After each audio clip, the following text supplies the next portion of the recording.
Salut à tous, Emmanuel Macron dramatise la situation, invente une guerre et veut encore ponctionner les Français.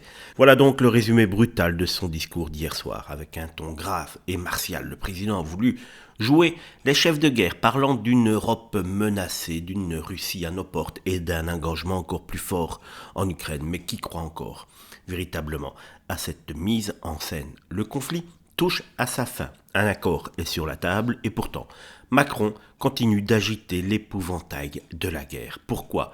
Parce que son seul objectif est de justifier une nouvelle saignée économique sur les Français. Hausse des dépenses militaires, nouvelle aide financière à l'Ukraine, menace de réquisition pour l'effort de guerre. Mais pour quelle guerre ? L'Ukraine et la Russie sont en négociation avancée. Zelensky et Poutine discutent et pourtant Macron continue son délire guerrier appelant à un renforcement militaire européen financé par qui ? Par vous.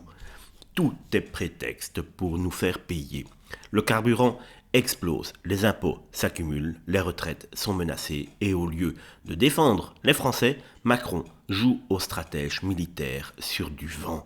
Ce discours, c'est l'aveu tout simplement d'un pouvoir à bout de souffle, d'un président qui veut se fabriquer une guerre pour se maintenir en place. Mais une chose est sûre, les Français ne sont plus dupes. Si vous n'avez pas compris son cinéma hier soir lors de ce discours tout à fait ridicule, alors il est grand temps de se poser des questions.